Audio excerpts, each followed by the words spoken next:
দর্শক, এই রাতে সবাইকে আমন্ত্রণ জানাচ্ছি নিউজ 24 এর প্রতিদিনের আয়োজন জনতন্ত্র গণতন্ত্র অনুষ্ঠানের সঙ্গে আছেন প্লাবন রহমান। অনুষ্ঠানের মধ্যে দিয়ে আমরা সাম্প্রতিক সময়ের গুরুত্বপূর্ণ বিষয়গুলো আসলে তুলে ধরার চেষ্টা করি। আজকে আমাদের আলোচনার বিষয়, আপনারা নিশ্চয়ই জানেন যে ছাত্রদল নেতা সাম্য খুন হয়েছেন, তাকে নৃশংসভাবে আসলে হত্যাই করা হয়েছে। এটি আসলে পরিকল্পিত কিনা, রাজনীতির সঙ্গে কোনো যোগসূত্র আছে কিনা, সেই বিষয়গুলির মূলত আমরা আজকে আলোচনা করতে চাই। আমাদের আজকের আলোচনার বিষয় আমরা ঠিক করেছি, ট্যাগলাইনটি এরকম, সোম্যের লাশ উত্তাল ক্যাম্পাস। এই বিষয় নিয়ে আসলে তর্কও চলছে, প্রত্যেক পক্ষ থেকে কথা আসছে।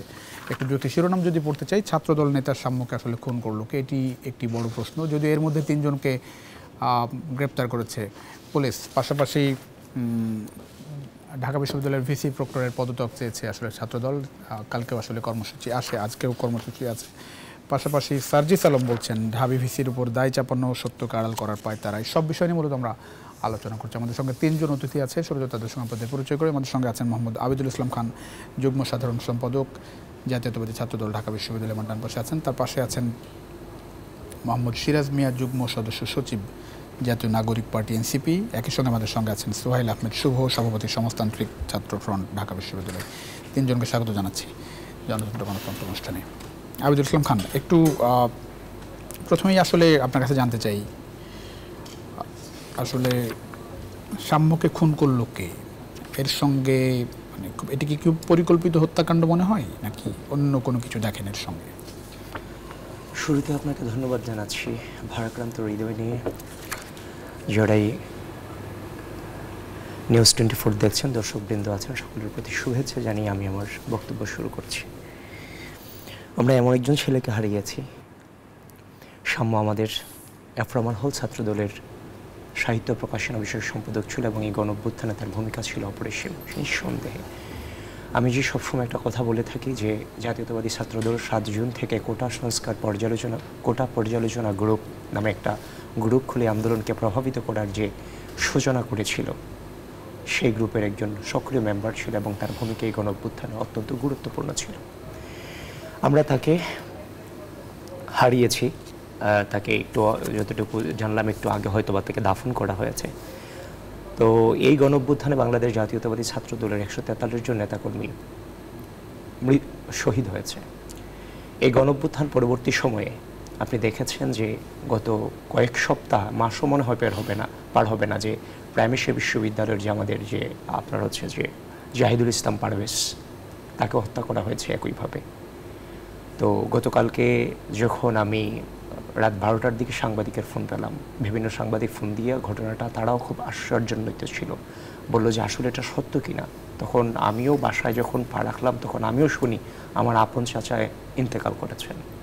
তো পরবর্তীতে 2টা ঘটনা একই সাথে, তখন আমি সাংবাদিকদেরকে ফোন দিলাম এবং বিশ্ববিদ্যালয়ের খোঁজখবর নিয়ে দেখলাম আসলেই সত্য, সাম্যকে হত্যা করা হয়েছে। তো এই ঘটনাটা আজকে এটা যে ঢাকা বিশ্ববিদ্যালয়ে কোনো প্রথম অঘটন কিংবা পরিকল্পিত হত্যাকাণ্ড কিংবা অন্য মানে যেভাবেই হোক হত্যাটা হয়েছে, এটা কিন্তু আজকে প্রথম না। এই প্রশাসন দায়িত্ব নেওয়ার পরে আপনার হচ্ছে যে ঢাকা বিশ্ববিদ্যালয়ে ফজলুল হক মুসলিম হলে তোফাজ্জল নামে একজনকে হত্যা করা হয়েছে। সেটাও ঢাকা বিশ্ববিদ্যালয়ের যে ছাত্রলীগের পদধারী নেতাকর্মীরা ছিল তারাই হত্যা করেছে। পরবর্তীতে এই প্রুফগুলো এসেছে। তার পরবর্তীতে বিশ্ববিদ্যালয়ের যে দেখেন নিরাপত্তা পরিস্থিতি, বিশ্ববিদ্যালয়ের এখনও পর্যন্ত বিভিন্ন হলগুলোতে, বিভিন্ন হলের দেয়ালে এখনও পর্যন্ত জয় বাংলা স্লোগান লেখা হয়। এখনও পর্যন্ত বিশ্ববিদ্যালয়ের বিভিন্ন গ্রুপগুলো থেকে মিস ইনফরমেশন, ডিসইনফরমেশন ছড়িয়ে ঘৃণা ছড়ানো হচ্ছে অনবরত। এখনও পর্যন্ত এই যে দেখেন আপনার হচ্ছে যে ওই পহেলা বৈশাখ কেন্দ্রিক চারুকলায় হাসিনার মুখাকৃতিকে পুড়িয়ে দেওয়া হলো। তারপর হচ্ছে যে ঢাকা বিশ্ববিদ্যালয়ের মেট্রো রেলের উপর থেকে হাসিনার ছবি, যেই ছবি আছে ঘৃণা স্তম্ভ ছিল ওয়ান কাইন্ড অফ, সেই ছবিকে মুছে দেওয়ার দুঃসাহস করলো এবং কি সেটা প্রক্টরের অনুমতি নিয়েই। তাছাড়া হচ্ছে যে আপনার লাস্ট কয়েকদিন আগেও ঢাকা বিশ্ববিদ্যালয়ে আপনার হচ্ছে যে নিষিদ্ধ সংগঠনের মিছিল দেখলাম এবং সেই মিছিলের মধ্য দিয়ে বিভিন্ন ছাত্রদের উপর হামলা করে আহত পর্যন্ত করা হয়েছে। তাহলে এই যে পরিবেশ পরিস্থিতি না বারবার বিশ্ববিদ্যালয় প্রশাসনের কাছে আমরা আবেদন জানিয়েছি, কিন্তু বিশ্ববিদ্যালয় প্রশাসন এবং তার যে আশেপাশের যে এরিয়ার বিন্দু পরিমাণ কোনো নিরাপত্তা ব্যবস্থা বিশ্ববিদ্যালয় প্রশাসন, যেটা বলা হচ্ছে সার্জিস আলম তার যে স্ট্যাটাস দিয়েছেন সেখানে তিনি বলছেন যে মানে যেখানে আসলে হত্যাকাণ্ডের ঘটনা ঘটেছে উদ্যানের ভেতরে, সেটি নিরাপত্তার আসলে শুনেন, বিশ্ববিদ্যালয় প্রশাসন উদ্যান নিরাপত্তা দেবে না, এটা হচ্ছে একটা দায়সারা কথা। আপনি এই বিশ্ববিদ্যালয় কোন কোন এরিয়াকে মেনটেন করে চলে, এই বিশ্ববিদ্যালয় কোন কোন এরিয়াগুলো এই বিশ্ববিদ্যালয়ের পরিপূরক, আপনি কি এই এরিয়াগুলোকে কোনোভাবেই বিশ্ববিদ্যালয়কে বাদ দিয়ে বিশ্ববিদ্যালয়কে আপনি চালাতে পারবেন? আপনার স্টুডেন্টরা প্রতিদিন এই মন্দিরের গেট ইউজ করে টিউশন নিতে যায়, আপনার স্টুডেন্টরা এই মন্দিরের গেট ইউজ করে বিভিন্ন যাতায়াত করে, একটা রেগুলার রাস্তা, ওই রাস্তায় ওই কাছাকাছি তো বাংলা একাডেমির অপোজিটে মন্দিরের গেটের দিয়ে হত্যাকাণ্ডটা ঘটেছে। তাহলে এই এরিয়াটা যে অনিরাপদ, সেটা তো দিনের বেলা ঢুকতেই আমাদের সমস্যা, মানে আমরা ভীত সন্ত্রস্ত থাকি। তো আপনার স্টুডেন্টরা এই এরিয়াটা মেনটেন করে ব্যবহার করছে, তা আপনি এই এরিয়াটির নিরাপত্তা দিবেন না? এটা নিয়ে প্রশাসনের সাথে আপনি কথা বলবেন না? সেই দায়িত্ব প্রশাসনের না। এই হত্যাকাণ্ড কি পরিকল্পিত বলে মনে হয় কিনা? একদিকে মনে হচ্ছে যে যে সাম্যকে যেভাবে হত্যা করা হয়েছে, যে জায়গায় ছুরিকাঘাত করা হয়েছে, ডাক্তারও বলেছে সেটা 1 মিনিট বাঁচার মতো কোনো সুযোগ নেই, এটা প্রফেশনাল খুনি দিয়ে হত্যা করা হয়েছে। তো একদিকে মনে হচ্ছে এটা পরিকল্পিত হত্যাকাণ্ডই, প্রপারলি ইনভেস্টিগেশনের মধ্য দিয়ে হয়তো সেটা বেরিয়ে আসবে। আর রাষ্ট্রকে অস্থিতিশীল করবার জন্য আওয়ামী লীগ অলওয়েজ হচ্ছে যে পেতে আসে কিভাবে রাষ্ট্রটাকে অস্থিতিশীল করা যায়। সুতরাং সার্বিক পরিস্থিতি বিবেচনায় বিশ্ববিদ্যালয় প্রশাসনের উচিত ছিল সেটুকু নিরাপত্তা বিশ্ববিদ্যালয় এবং তার আশপাশের মেনটেন করা, যেটা বিশ্ববিদ্যালয় প্রশাসন পরিপূর্ণভাবে ব্যর্থ। সোহেল আহমেদ শুভ, আপনার কাছে জানতে চাই সেটা হচ্ছে যে আপনার কাছে কি মনে হয়, মানে এই হত্যাকাণ্ডটা মানে এর সঙ্গে পরিস্থিতি অস্থিতিশীল করা বা পরিকল্পিতভাবে এটা করা হয়েছে কিনা, উদ্দেশ্য প্রণোদিত দেখছেন কিনা? প্রথমে আমি সবাইকে শুভেচ্ছা জানাই, যারা দর্শকবৃন্দ যারা শুনছেন। প্রথমত আমরা একটা ছাত্র সংগঠন করি, তো জি, আমাদের হচ্ছে যে এটা হচ্ছে ধারণা করার বিষয় না যে এটা পরিকল্পিতভাবে খুন নাকি হচ্ছে যে অন্য কোনোভাবে এটাকে মানে অ্যাক্সিডেন্টলি এটা হত্যা করা হয়েছে কিনা। আমরা আমাদের পক্ষ থেকে যেটা বলবো যে আমাদের ক্যাম্পাস এবং ক্যাম্পাস সংলগ্ন একটা এলাকায় আমাদের একজন বিশ্ববিদ্যালয়ের একজন শিক্ষার্থী এবং একই সাথে একটা রাজনৈতিক ছাত্র সংগঠনের একজন কর্মী, সে হচ্ছে যে হত্যাকাণ্ডের শিকার হয়েছে। ফলে আমরা মনে করি যে এই ঘটনার সুষ্ঠু তদন্ত হওয়া প্রয়োজন, যে তদন্ত হওয়ার মধ্য দিয়ে আমরা আসলে জানতে পারবো যে এর পিছনে আলাদা করে কোনো রহস্য আছে কিনা, এবং সেটা জানাটা খুবই জরুরি। এবং সেটার পরেই আসলে আমাদের যে বিচার কার্য, সেই তদন্তের সাপেক্ষে আমাদের বিচার কার্যের দিকে এগোবে। আমরা মনে করি যে ধরেন আজকেও আমাদের কর্মসূচি ছিল, সমাজতান্ত্রিক ছাত্র ফ্রন্ট এবং অন্য সংগঠন মিলে আমরা কর্মসূচি করেছি। এবং আমরা যে প্রশ্নটা আপনি করলেন ওনাকে, যে এখানে আসলে দায়টা কিভাবে পড়তায় বিশ্ববিদ্যালয় প্রশাসনের কাছে, সার্জিস আলম তার স্ট্যাটাসে দিয়েছে, আমি সেটি উল্লেখ করে বলছি যে আমরা যেটা মনে করি যে ধরেন এটা তো একদিনের বিষয় না। এখন আমাদের এই বিশ্ববিদ্যালয়ে যা ঘটছে প্রতিনিয়ত, দেশের সাথে একটা খুবই দারুণ একটা সংযোগ রয়েছে, যে সারা দেশের মধ্যে আমাদের যেমন আইন শৃঙ্খলা পরিস্থিতির একটা অবনতি আছে, সেটা অভ্যুত্থান পরবর্তী একটা লম্বা সময় আমরা দেখেছি। এখন হচ্ছে যে আমাদের বিশ্ববিদ্যালয়ে কি হচ্ছে, একদম অভ্যুত্থানের পরে আমরা তোফাজ্জল হত্যাকাণ্ড দেখেছি এফএস হলে, এবং প্রতিনিয়ত আমাদের ক্যাম্পাসে আপনি দেখবেন যে ইদানিং রাত্রেবেলা হচ্ছে যে নানান ধরনের ছিনতাইয়ের ঘটনা খুবই বেড়ে গেছে। তো এই বেড়ে যাওয়ার পিছনে সবচেয়ে যেটা গুরুত্বপূর্ণ বিষয়, যে একটা প্রশাসনের কোনো মনিটরিং নেই, আরেকটা হচ্ছে যে পূর্বতন যে সংস্কৃতি আছে আমাদের, যে ছাত্রলীগ দীর্ঘ সময় একটা ক্যাম্পাসের সন্ত্রাস দখলদারিত্ব বজায়ের মধ্য দিয়ে মানুষের মনন জগতে একটা যে ছাপ ফেলে গেছে, সেই ছাপের একটা প্রভাব আছে। এবং এই বিশ্ববিদ্যালয় প্রশাসন, আমরা তো প্রত্যাশা করেছিলাম যে অভ্যুত্থানের পরে যে বিশ্ববিদ্যালয় প্রশাসন হবে, সেই বিশ্ববিদ্যালয় প্রশাসন হবে পূর্বের প্রশাসনের থেকে ভিন্নতর একটা প্রশাসন, যারা খুবই গণতান্ত্রিক হবে, শিক্ষার্থীদের কথা শুনবে, ছাত্র সংগঠনগুলোর সাথে কথা বলার মধ্য দিয়ে বিভিন্ন সিদ্ধান্ত বাস্তবায়ন করবে। কিন্তু আমরা এই চিত্রটা কিন্তু দেখতে পাইনি, বরং উল্টো চিত্রটাই আমরা দেখতে পেয়েছি। বিভিন্ন সময়ে যখন কোনো একটা মব তৈরি হচ্ছে বিশ্ববিদ্যালয়ে কোনো একটা বিষয়ে, সেই মবের সাথে গিয়ে বিশ্ববিদ্যালয় প্রশাসন পাঠ করছে, কিন্তু তার বিপরীতে যে একটা কার্যকর উদ্যোগ গ্রহণ করা প্রয়োজন প্রতিটা বিষয়ের ক্ষেত্রেই, সেগুলো কিন্তু আমরা দেখিনি। তোফাজ্জল হত্যাকাণ্ড যেমন একটা বিষয়, আপনি জানবেন কিছুদিন আগে ঢাকা বিশ্ববিদ্যালয়ের লাইব্রেরির পাশে কেন্দ্রীয় গ্রন্থাগার, সেই কেন্দ্রীয় গ্রন্থাগারের পাশে কিন্তু আমাদের একজন নারী শিক্ষার্থীকে হেনস্থা করা হয়েছিল। আমরা বিচার চেয়েছিলাম সেই ঘটনার, আমরা কিন্তু বিচার পাই নাই। উল্টো কি হয়েছে, যে শাহবাগ থানা থেকে তাকে ফুলের মালা গলায় দিয়ে একদল শিক্ষার্থী গিয়ে তাকে বের করে নিয়ে এসছে। এই ঘটনা তো আমরা দেখেছি। ফলে বিশ্ববিদ্যালয় প্রশাসন কিন্তু এগুলোর বিষয়ে কোনো পদক্ষেপ নেয়নি, এবং এই যে পদক্ষেপ নিল না প্রত্যেকটা ঘটনা, এই পদক্ষেপ না নেওয়ার কারণেই কিন্তু আজকে এই ধরনের ঘটনাগুলো বারংবারই ঘটছে। এই জায়গায় হচ্ছে বিশ্ববিদ্যালয় প্রশাসনের একটা বড় দায়ের জায়গা আছে। আমরা এই জায়গা থেকে আমরা হচ্ছে যে এই বিশ্ববিদ্যালয়ের যে একটা ব্যর্থতার পরিচয় দিচ্ছে বারংবার, এখান থেকে কিন্তু আমরা বিশ্ববিদ্যালয় প্রশাসন যারা সর্বোচ্চ দায়িত্বে আছেন ভিসি প্রক্টর, আমরা তাদের পদত্যাগের দাবি করেছি। জি, আসবো আপনার কাছে আবারও। সিরাজ মিয়া, আপনি আসলে কীভাবে দেখছেন এই হত্যাকাণ্ডকে? যেটা আমরা সংবাদ মাধ্যমে দেখছি যে বাইকের ধাক্কাধাক্কি, ওইখানে কথা কাটাকাটি যে এরকম একটি ঘটনা ঘটেছে, সেটাও কি পরিকল্পিত মনে হয় কিনা? পরিকল্পিতর ব্যাপারটি যেটি আসে সেটি হচ্ছে আমাদের ক্যাম্পাসের ছোট ভাই, তাকে হত্যা করা হয়েছে। তো এই ব্যাপারটিতে হচ্ছে যেহেতু 3 জনকে গ্রেফতার করেছে, আমরা চাই যে খুব দ্রুত যারা চিহ্নিত অপরাধী তাদেরকে বের করে একটা সুষ্ঠু তদন্তের মাধ্যমে এই ব্যাপারটি আসলে পরিষ্কার করা হোক যে আসলে তার খুনটা কিভাবে হয়েছে বা কে করেছে। এটি যেহেতু রাষ্ট্রের আইন শৃঙ্খলা বাহিনীর কাজ, আমরা যেটা দাবি জানাই সেটি হচ্ছে খুব দ্রুত সময়ের মধ্যে এই ব্যাপারটি নিষ্পত্তি করা। দ্বিতীয়ত হচ্ছে দেখেন, যে সোহরাওয়ার্দী উদ্যানটি রয়েছে, এই উদ্যানটি এটি যেমন বাংলাদেশের যে সংস্কৃতি মন্ত্রণালয়ের অধীনে, ঢাকা সিটি কর্পোরেশনের অধীনে, এবং এটি যেহেতু একটি ঐতিহাসিক স্থান, আমাদের মহান মুক্তিযুদ্ধের সাথেও রিলেটেড, এক্ষেত্রে এটি আমাদের মুক্তিযুদ্ধ মন্ত্রণালয়ের সাথে রিলেটেড।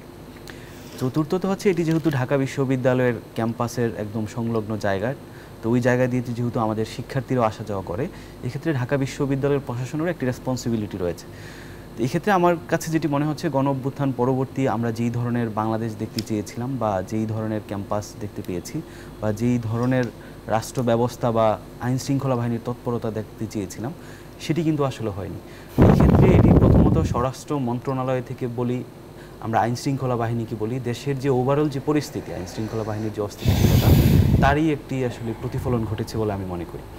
দ্বিতীয়ত হচ্ছে দেখেন, এই যে সোহরাওয়ার্দী যে উদ্যানটি রয়েছে, এই উদ্যানে দেখে আপনি যদি দিনের বেলাও যান, এখানে দেখবেন যে একদম দিব্যি প্রকাশ্যে মানুষ মাদক সেবন করছে, কিন্তু তার পাশেই কিন্তু একটি শাহবাগ থানা রয়েছে।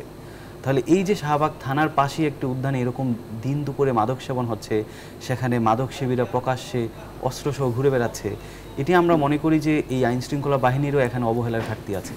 দ্বিতীয়ত হচ্ছে সাম্যের যে ইস্যুটি, এখানে আমরা আসলে এটি পরিকল্পিত হত্যা নাকি এটি ক্যাম্পাসের প্রশাসনের দায়িত্ব, ধরেন অনেক সময় তো উদ্দেশ্যপ্রণোদিত হত্যাকাণ্ড আমরা দেখেছি, আমি সেজন্য জিজ্ঞেস করা। কারণ ধরেন এখন তো আলটিমেটলি পরিস্থিতিটা খুব স্বাভাবিক, সেটি বলা যাবে না।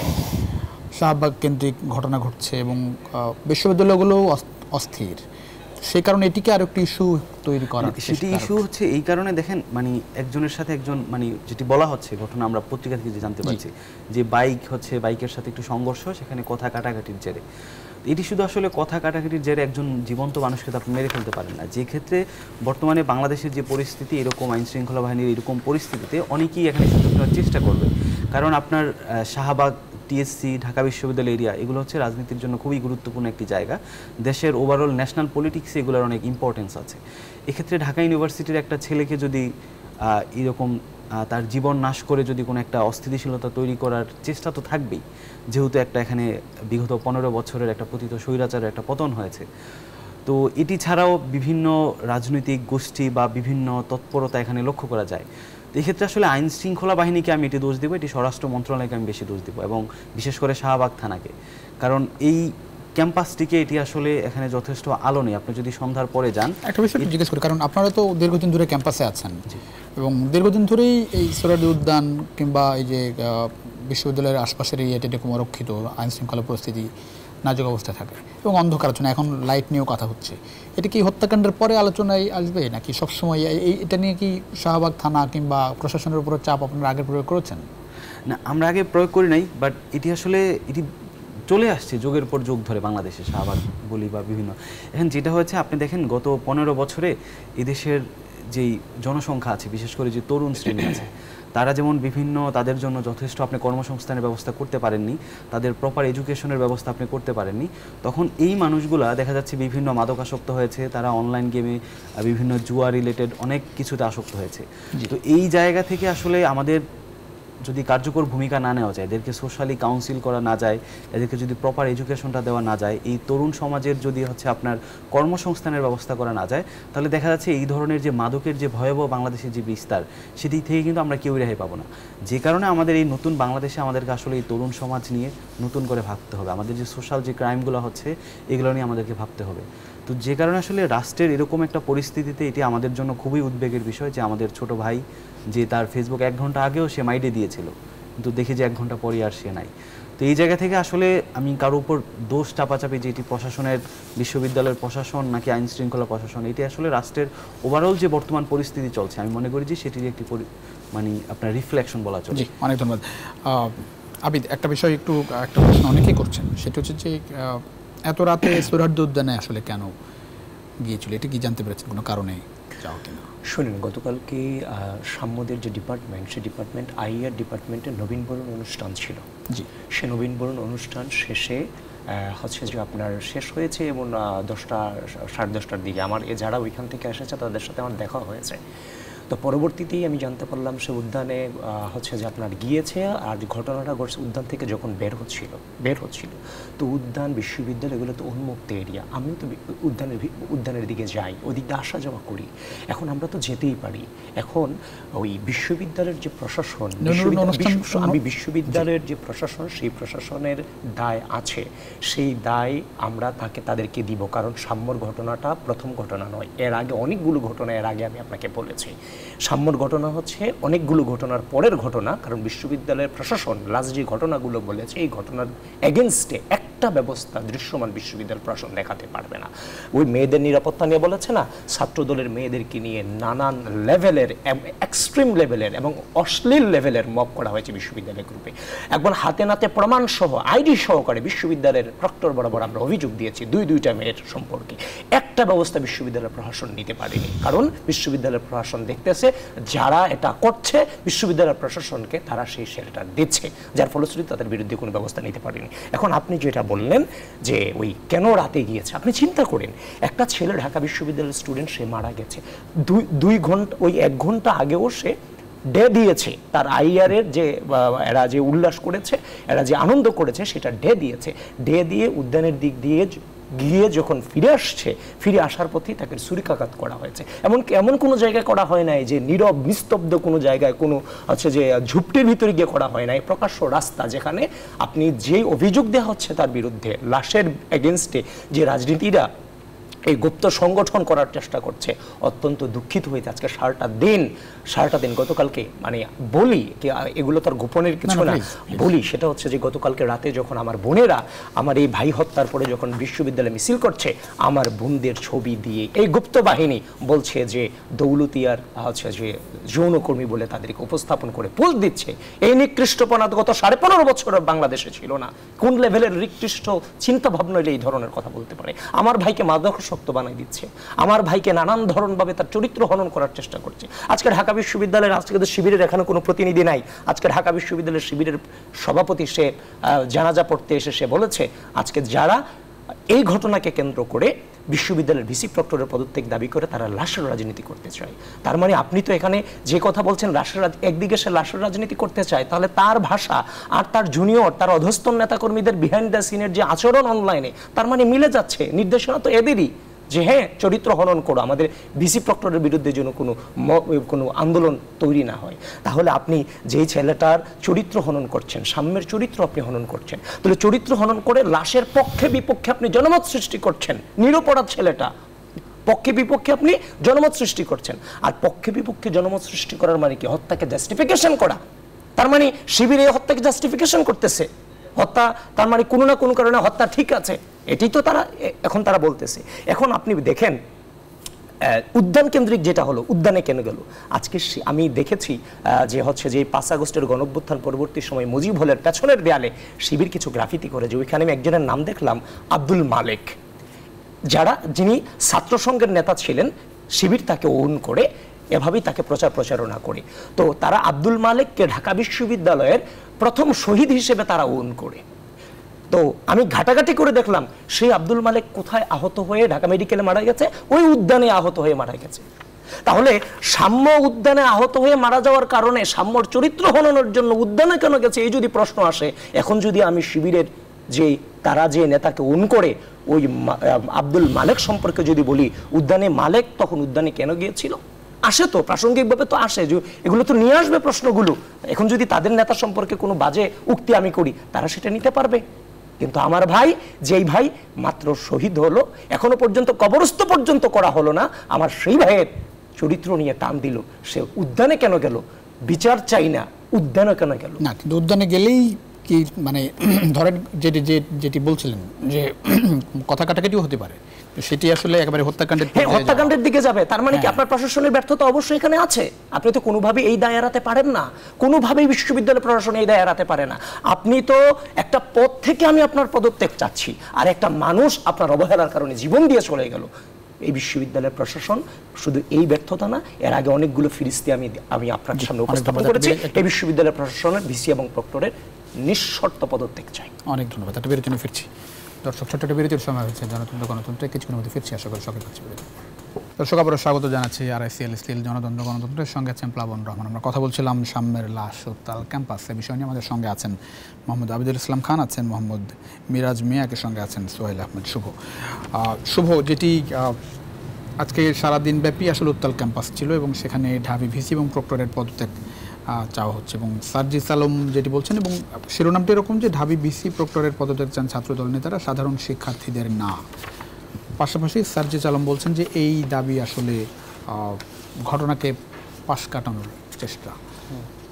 এটা আপনার পর্যবেক্ষণ মতামত জানতে চাই।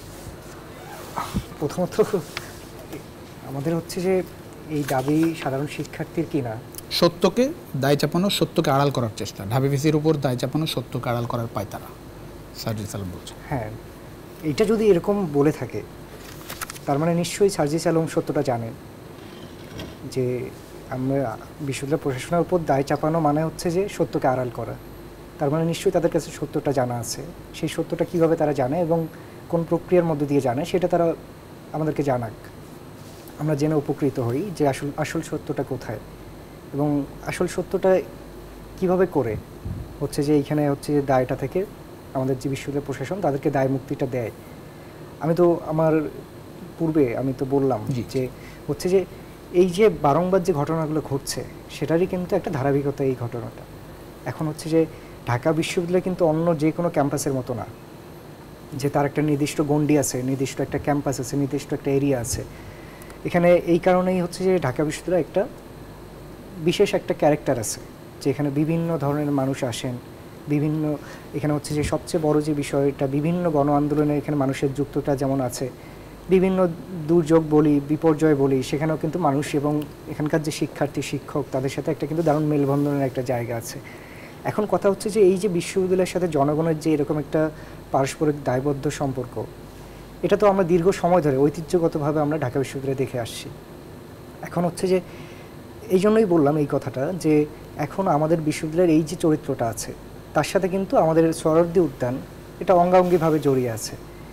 ফলে এই যে সোহরাওয়ার্দী উদ্যানে ঢোকা হচ্ছে, কারা কীভাবে করে ঢোকা হচ্ছে, আপনি যেটা বললেন তখন যে প্রশ্নের কথাটা যে এত রাতে কেন আসলে সেখানে গেছে সে, প্রথম কথা এটা কোনো দিন রাতের বিষয় না। পৃথিবীর অনেক দেশ আছে যে উদ্যান দিন রাতের কোনো বিষয় নেই, সব সময়ের জন্যই খোলা থাকে।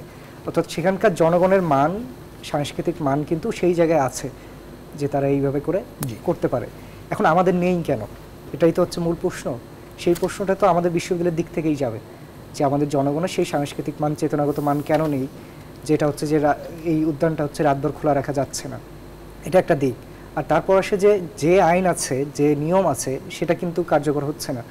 যে উদ্যানের যদি ওই বরং সাম্য কেন গেছে এই প্রশ্ন করার থেকে যে কেন লোকজন সেখানে একটা নির্দিষ্ট সময়ের পরও সেখানে থাকতে পারে, এটা তো নিশ্চয়ই একটা গাফিলতির কারণেই থাকছে। ফলে সেই বিষয়টাকে প্রশ্ন করা যেমন দরকার। একটু যেটি লাইনটি পড়ছিলাম যে সাধারণ শিক্ষার্থীরা আসলে ভিসি প্রক্টরের পদত্যাগ চান না, ছাত্রদল চাচ্ছে, এমনি সার্বিক অবস্থা কি দেখছেন ক্যাম্পাসের? এটা তো শুধু ছাত্রদল চাচ্ছে না, আমরাও চাচ্ছি। আমরা সমাজতান্ত্রিক ছাত্রফ্রন্টের পক্ষ থেকে আমরা বিবৃতির মধ্য দিয়ে এবং হলো যে আমাদের আজকে কর্মসূচি ছিল সেটার মধ্য দিয়ে আমরা সেটা বলেছি। এটা শুধু ছাত্রদলের বিষয় না, ছাত্রদলের হয়তো সে একজন কর্মী, ইব্রাহিম রহমান হলের সে নেতা, সেই হিসেবে তারা একরকম করে চাচ্ছে, কিন্তু অন্য সংগঠনগুলো তো এখানে চাচ্ছে বিষয়টা। ফলে সাধারণ শিক্ষার্থীরা চাচ্ছে না এই বলার ভিত্তিটা কি, এই ভিত্তিটা আবার না জানলে সেটা আবার হচ্ছে যে এটার সাথে মেলানো যাবে না। আমরা তো মনে করি যে যৌক্তিকতার জায়গাটা কতটুকু, এখন সবসময় তো সেটা সংখ্যা দিয়ে বিচার্য হয় না, এটা হচ্ছে যে যৌক্তিকতা দিয়ে বিচার করতে হয়। এবং সেই প্রশ্ন যদি আসে, আমরা মনে করি যে এইখানে সম্পূর্ণভাবে যৌক্তিক, যে এখানে হচ্ছে যে এই যে আমাদের যে ঘটনাটা ঘটেছে হত্যাকাণ্ডের ঘটনা, সেই হত্যাকাণ্ডের ঘটনার পিছনে দায়টা হচ্ছে যে বিশ্ববিদ্যালয় প্রশাসনকে নিতে হবে অবধারিতভাবেই। জি, অনেক ধন্যবাদ। এনসিপি কি বলবে এই জায়গায়? আমার জায়গা থেকে দেখেন, সার্জিস যে প্রসঙ্গটা এসেছে সেখানে এসেছে, আমি যেটা প্রথমে আপনাকে বলেছি যে এই পরিবর্তিত বাংলাদেশে যখন ঢাকা ইউনিভার্সিটিতে নতুন করে একজন ভিসি আসে এবং নতুন করে ঢাকা বিশ্ববিদ্যালয়ের প্রক্টোরিয়াল টিম বা প্রশাসন সাজানো হয় এবং তারা ক্যাম্পাসে ভালো কিছু উদ্যোগ নিয়েছিল। যেমন হচ্ছে তারা ক্যাম্পাসে বিভিন্ন চেকপোস্ট বসিয়েছে, তারপর হচ্ছে বহিরাগতদের জন্য তারা একটা নির্দিষ্ট সময় তাদের যাতায়াত কন্ট্রোল বা সংকুচিত করেছে। তারপরে প্রশাসন থেকে যেটা করা হয়েছে, ঢাকা বিশ্ববিদ্যালয় উদ্যানের পাশের মানে টিএসসি সংলগ্ন যে গেটটা আছে সেই গেটটা আসলে তারা বন্ধ করার জন্য তারা একবার তালাও লাগিয়েছে।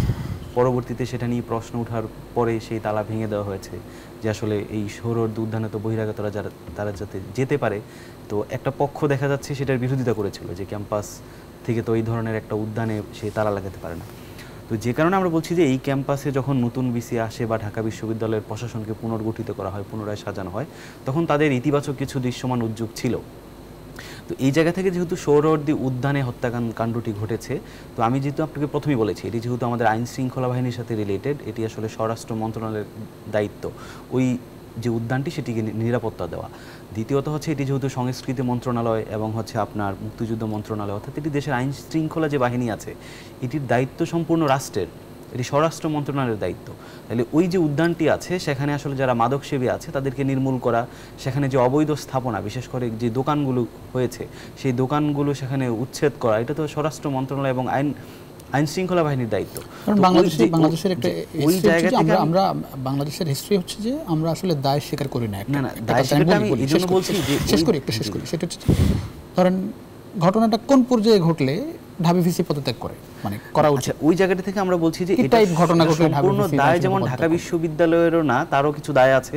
যেহেতু ক্যাম্পাস সংলগ্ন একটি উদ্যান, যে উদ্যানের মাধ্যমে ঢাকা বিশ্ববিদ্যালয়ের অসংখ্য শিক্ষার্থী যাতায়াত করে, অনেকে টিউশন করাতে যায়, যেটি ভাই বলল। তো এই জায়গা থেকে ঢাকা বিশ্ববিদ্যালয়ের প্রশাসনের যেমন কিছুটা দায় আছে এবং এটি স্বরাষ্ট্র মন্ত্রণালয় এবং যে আইন শৃঙ্খলা বাহিনী তাদেরও দায় আছে। একটা ঘটনা আছে, জি, নির্মমভাবে তাকে মেরে ফেলা হয়েছে, এটি আরেকটা ঘটনা। আরও ভেতরে অনেক কথা অভিযোগ করলো, এরপরেও মানে কেন মানে ন্যূনতম দায় স্বীকারকে বিশ্ববিদ্যালয় কর্তৃপক্ষ করছে? উল্টো আমি দেখছি যে এই জায়গায় ধরেন আপনাদের যারা ছাত্র সংগঠন, বিশ্ববিদ্যালয়ের বিভিন্ন কর্নারে যারা রাজনীতি করে বা সাধারণ, এই জায়গায় আসলে একমত হতে পারছে না। মানে এই বিভেদটা কেন?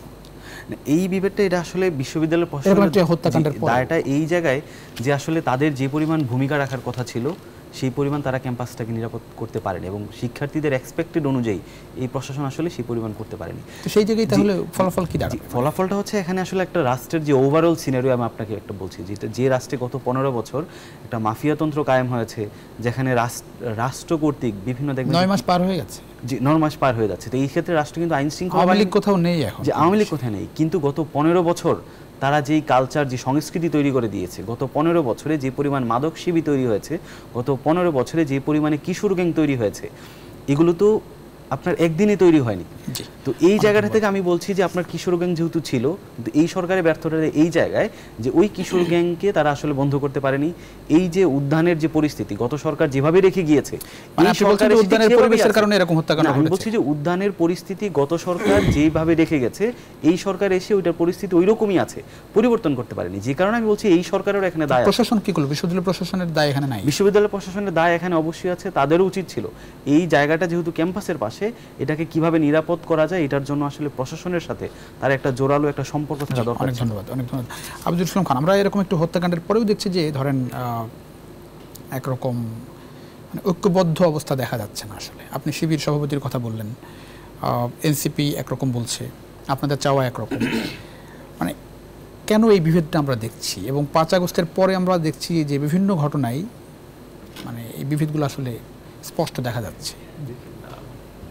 পূর্ববর্তী বক্তা মিরাজ উনি বলেছেন উনি বারবার শুধু স্বরাষ্ট্র মন্ত্রণালয়ের দিকেই দিতে চান, দায়টা বিশ্ববিদ্যালয়ের দিকে দিতে চান না। যতটুকু ভিসি নিয়োগের সময় তাদের মানে হচ্ছে যে একটা ভালো একটা সংগ্রাম এই ভিসির পক্ষে তারা করেছেন, হয়তোবা এই বিশ্ববিদ্যালয়ের প্রশ্নটা তাদের আদলে হওয়ার কারণে তারা এটার বিরুদ্ধে কোনো প্রশ্ন তুলতে চাচ্ছে না। এই নিয়ে বলছে হ্যাঁ দায় আছে, প্রয়োজন ছিল, কিন্তু এই যে দায় সূক্ষ্ম হোক আর বড় হোক, একটা জীবন তো চলে গেল, একটা জীবন না। বিশ্ববিদ্যালয়ের স্লোগান উঠেছে 9 মাসে 2 খুন, ভিসি প্রক্টরের অনেক খুন। মিথ্যা তো না, এটা তো সত্য। তো অলরেডি খুন হয়ে গেছে 2টা, প্রথম খুন হলো, এরপর অনেক ঘটনা ঘটলো, আবার খুন হলো, কোনো দৃশ্যমান কার্যকর কোনো ব্যবস্থা বিশ্ববিদ্যালয় প্রশাসন নিতে পেরেছে? বিশ্ববিদ্যালয় প্রশাসনে যে জিরো টলারেন্স নীতি দেখানোর দরকার ছিল, বিশ্ববিদ্যালয় প্রশাসনের সেই গার্ডস আছে? 2-3 মিলে যাচ্ছে, সে অনুযায়ী একের পর এক মবকে মেনে নিচ্ছে।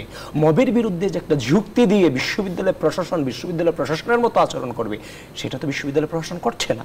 তারা বলছে যে শুরু স্বরাষ্ট্র মন্ত্রণালয়ের দোষের কথা বলছে, তারপর হচ্ছে কিশোর গ্যাংয়ের কথা বললো। আর এনসিপির অনেক নেতাকে বা কয়েকজন নেতাকে আমি নাম ধরে ধরে বলতে পারবো যারা কয়েকদিন আগেও কিশোর গ্যাংকে নিয়ে ফ্যাসিনেশন ভোগেছেন, তাদের প্রশংসা করে পোস্ট দিয়েছেন। এনসিপির দায়িত্বশীল নেতৃত্ব এই ধরনের কাজ করেছেন। তো সুতরাং দেখেন, আমরা একটা দীর্ঘ সময় দখলদারিত্বের বিরুদ্ধে সংগ্রাম করেছি। আজকে আপনি বললেন আমরা ঐক্যবদ্ধ হতে পারছি না। ঐক্যবদ্ধ কিভাবে হবে? আমরা তো এখনো দখলদারিত্বের মনোভাব থেকে বেরোতে পারিনি। আজকে বিশ্ববিদ্যালয় প্রশাসন, বিশ্ববিদ্যালয়ের ভিসি, বিশ্ববিদ্যালয়ের প্রক্টর দুইটা খুন হয়েছে।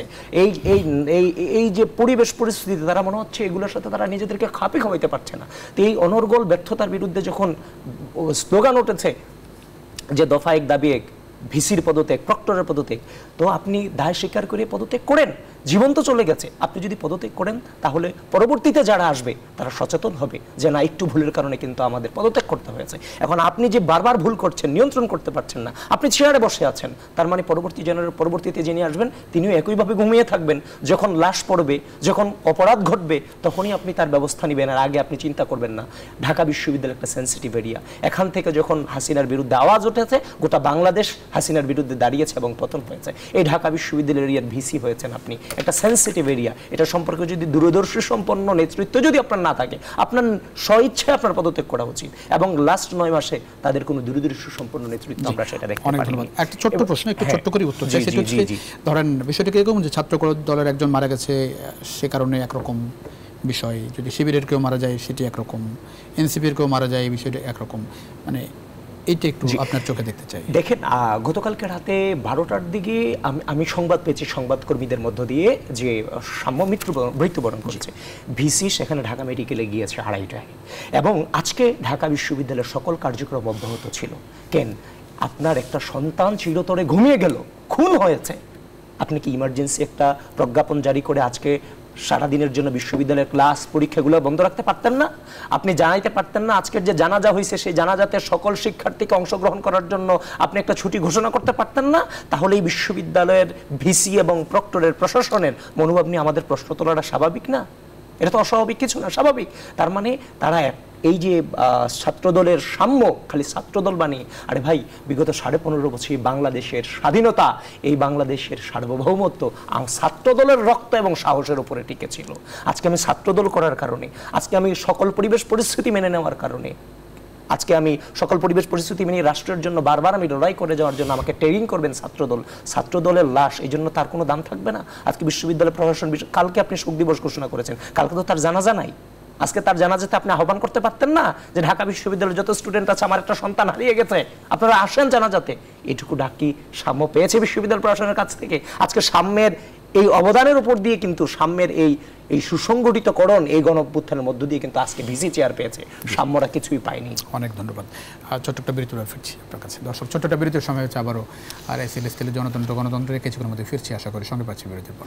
দর্শক, আবারও স্বাগত গণতন্ত্রে, আপনাদের সঙ্গে আছেন প্লাবন রহমান।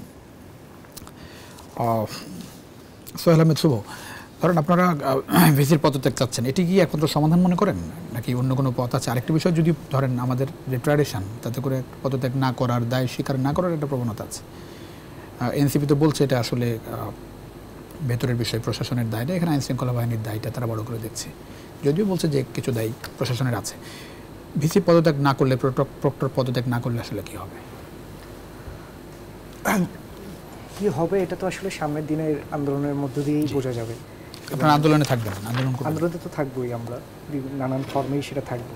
এবং আপনি যেটা বললেন যে আমাদের আগের যে সংস্কৃতি আছে, যেভাবে করে যে একটা পথকে আঁকড়ে ধরে থাকার যে বিষয়, সেই আঁকড়ে ধরে থাকার বিষয় যে কিভাবে করে ছোটোভাবে আঁকড়ে ধরে থাকে, কীভাবে মহিরু আকার ধারণ করে যে এই ধরনের সংকটগুলোকে বাড়িয়ে তোলে, সেটা চিত্র কিন্তু আমাদের দেখা আছে। ফলে সেই চিত্র যেমন দেখা আছে, সেই মহিরু আকার ধারণ করে গাছকে কিভাবে করে উপড়ে ফেলতে হয়, সেই চিত্রও কিন্তু আমরা অল্প কিছুদিন আগেই দেখেছি। ফলে এই বার্তাটা কিন্তু আমরা তাদেরকে দিতে চাই, বিশ্ববিদ্যালয় প্রশাসনকে, যে আপনারা যদি ভাবেন যে পূর্বের যে প্রশাসন আছে তাদের মতো করেই চলবেন, তাদের মতো করেই আপনারা একই মনোভাব পোষণ করেন ওই চেয়ারকে আঁকড়ে ধরে থাকার জন্য, তাহলে কিন্তু আমাদের ভিন্ন রকম করে ভাবতে হবে, এই কথাটা আমরা বলতে চাই। আর আপনি যেটা বললেন, যে বিষয়গুলো উত্থাপন করলেন, যে ঐক্য এবং বিভেদের প্রশ্নে যেটা কথাটা বললেন, এখন ঐক্য এবং বিভেদের প্রশ্নটা তো আসে যে একটা সংকট, সেই সংকটের কারণকে আমি কিভাবে করে দেখি, কোনটাকে কারণ হিসেবে বলি, এবং একই সাথে যে উত্তরণের পথ, সেই উত্তরণের পথটাকে আমি কিভাবে করে বুঝি। এখন এই জায়গায় হচ্ছে পার্থক্যের জায়গাটা। এখন ধরেন এই যে সাম্য হত্যাকাণ্ড, অনেকেই কালকে থেকে, গতকাল রাত থেকে হচ্ছে যে একটা বড় ধরনের যে আলোচনা, সেই আলোচনাটা আসছে যে এনসিপির যিনি এখানে আছেন নেতৃত্ব, উনিও তার আলোচনায় বললেন যে এই বিশ্ববিদ্যালয় প্রশাসন যখন শুরুতে আসেন, তারা বিভিন্ন উদ্যোগ তারা গ্রহণ করেন, যেমন হলো যে উদ্যান গেট বন্ধ করে দেয়া, কিংবা হলো যে চেকপোস্ট বসিয়ে হচ্ছে যে বহিরাগত নিয়ন্ত্রণ।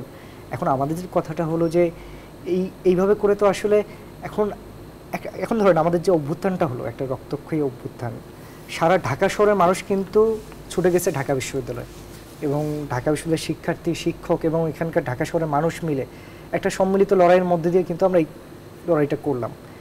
অভ্যুত্থানের পরপরই কি হলো, যে জনসাধারণের প্রতি এমন একটা মনোভাব বিশ্ববিদ্যালয় প্রশাসন করছে, মনে হচ্ছে যে তাদেরকে আমরা অপরাধী হিসেবে দেখছি, যে বিশ্ববিদ্যালয়ের ক্যাম্পাসের মধ্যে যত ধরনের অপরাধ সংঘটিত হচ্ছে সবগুলো এসে বাইরের মানুষ এসে তারা এই অপরাধগুলো করে যাচ্ছে। এরকমভাবে একটা অপরাধ, তাদেরকে একটা অপরাধী সাব্যস্ত করার একটা জায়গা আছে। মিরাজ মিয়া, একটু সমাধানের পথ কি? আমরা আসলে এই যে ধরেন বিভিন্ন বিশ্ববিদ্যালয়ে অস্থির অবস্থা, আরেকটি ঘটনা ঘটে এর মধ্যে ঢাকা বিশ্ববিদ্যালয়ে, সহসায় কি স্বস্তি দেখছেন? পথ কি সামনে? সামনে সমাধানের পথ আমি মনে করি যে এই যে ইন্টারিম গভর্নমেন্ট আছে, তার সামনের দিনগুলো অনেক বেশি চ্যালেঞ্জিং হবে। তো এই চ্যালেঞ্জিং জায়গা থেকে আমার চ্যালেঞ্জিং কি কারণে? চ্যালেঞ্জিং হচ্ছে এই কারণে হবে, কারণ রাষ্ট্রের বর্তমানে যে পরিস্থিতি, তারা একটা অরাজনৈতিক সরকার আমরা তাদেরকে বলছি, এই জায়গা থেকে তাদের যেমন প্রিভিয়াস অভিজ্ঞতার যেমন ঘাটতি আছে, তেমনইভাবে অরাজনৈতিক ব্যক্তি যেহেতু সরকারে আছে, তো সেই জায়গা থেকে তাদের একটা এক্সপিরিয়েন্স বলি, তাদের আন্ডারস্ট্যান্ডিং বলি, সেই জায়গায় ঘাটতি আছে। বিএনপি এর মধ্যে বলেছে যে সরকার নিরপেক্ষ আচরণ করছে না। দ্বিতীয়ত হচ্ছে দেখেন, ভাই যেটা বললো যে এই বিসির প্রশাসন হয়তো বা এনসিপির মতো করে, দেখেন যখন এই ঢাকা ইউনিভার্সিটির প্রশাসন কিংবা বিসি নিয়োগ হয়, তখন এনসিপি বলতে কোনো কিছুর অস্তিত্বই ছিল না। দ্বিতীয়ত আমরা এই কারণে বলছি যে প্রশাসনের উপর, ঢাকা বিশ্ববিদ্যালয় প্রশাসনের উপর একপাক্ষিকভাবে দায় চাপানো মানে ওই যে সোহরাওয়ার্দী উদ্যানে যে মাদক ব্যবসা হচ্ছে, সেটার দিকে আপনার নজরটা আড়াল করা। আপনার সোহরাওয়ার্দী উদ্যানে যে অবৈধ দোকান করে সেখানে যে চাঁদাবাজি হচ্ছে, আপনি সেটা থেকে আড়াল করা। এই যে সোহরাওয়ার্দী উদ্যানের পাশেই যে শাহবাগ থানাটি রয়েছে, সেখানে যে আইন শৃঙ্খলা বাহিনী ব্যর্থ হচ্ছে, সেটি থেকে আড়াল করা। যে কারণে আমরা বলছি যার যেখানে যতটুকু দোষ সেটি স্বীকার করেই আগামীর বাংলাদেশে চলতে হবে। অনেক ধন্যবাদ। আমরা শেষ পর্যায়ে আবুল ইসলাম খান শেষ করব। আমরা আজকে একটা যে প্রশ্ন হয়েছে, সে প্রশ্ন হচ্ছে যে আমাদের এই যে বিশ্ববিদ্যালয়ে যে আজকে সাম্যের হত্যার বিরুদ্ধে আমরা যে প্রোগ্রাম করেছি, সে প্রোগ্রামকে আজকে শিবিরের ম্যাক্সিমাম নেতাকর্মী তাদের বিভিন্ন ওয়ালে পোস্ট দিয়েছে যে আমরা বহিরাগত নিয়ে বিশ্ববিদ্যালয়ে ভিসি প্রক্টরের পদত্যাগের দাবি করেছি। দেখেন, সাম্য একদিকে ঢাকা বিশ্ববিদ্যালয়ের শিক্ষার্থী, অন্যদিকে সাম্যই গণঅভ্যুত্থান কেন্দ্রিক বেড়ে ওঠা নেতৃত্ব, অন্যদিকে সাম্য জাতীয়তাবাদী ছাত্রদল, এফআর হল ছাত্রদলের সাহিত্য প্রকাশনা বিষয়ক সংস্থা। তিনটা পরিচয়, একদিকে ছাত্র হিসেবে, অন্যদিকে একটা সাংগঠনের পরিচয়, একদিকে গণঅভ্যুত্থান হিসেবে।